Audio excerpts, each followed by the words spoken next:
জামালপুর জেলা দেওয়ানগঞ্জ উপজেলা দেওয়ানগঞ্জ স্টেশনে আজকে আসছি।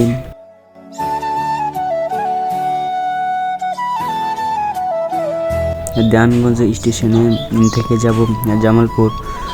তো আজকে একটু দেরি হচ্ছে, কারণ আজকে স্টেশনে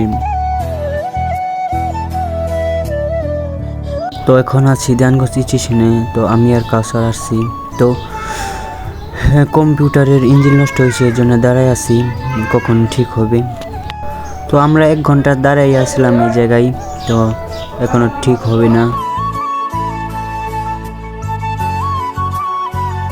এই জন্য কম্পিউটার যেতে পারবো না, আবার তিস্তায় ব্রেক দেওয়া লাগবে। তো আজকে উদ্দেশ্য আসলো যে আমরা জামালপুর যাব ঘুরতে।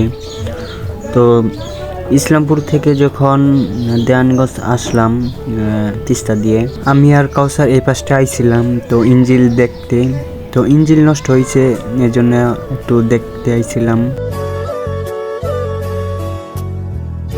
1 ঘন্টা বসে থেকে কম্পিউটার ছাড়ে নাই, তো তিস্তা ছাড়লো। তো কম্পিউটারের ইঞ্জিন নষ্ট হয়ে গেছে, এর জন্য কম্পিউটার ছাড়ে নাই, এই জন্য তিস্তা দিয়ে যাইতেছি জামালপুর। তো বসে বসে যাইতেছি, মজাই আলাদা, বসে বসে যেতে গ্রামের দৃশ্যগুলো দেখতে পারছি। তো গ্রামের দৃশ্যগুলো দেখতে অনেক ভালো লাগে।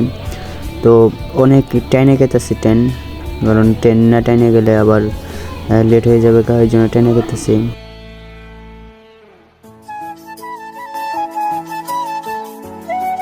আমি যখনই জামালপুর যাই বা দেওয়ানগঞ্জ থেকে ইসলামপুর যাই, তখনই আমি বৈশা যাই, কারণ বৈশা গেলে ফিলিংসটা অন্যরকম। তো সব কিছুই দেখা যায়, গ্রামের দৃশ্য। আর ট্রেনে যাওয়া মজা আছে, যারা জার্নি করে নাই তো তারা জানেন না।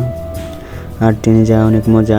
আজকে অনেক ট্রেন লেট করছে, সব ট্রেনে 2 ঘন্টা করে লেট করছে। তো অনেকক্ষণ ট্রেনের জার্নিংয়ের পর জামালপুরে এসে পড়লাম। তো এইটা হচ্ছে জামালপুর স্টেশন।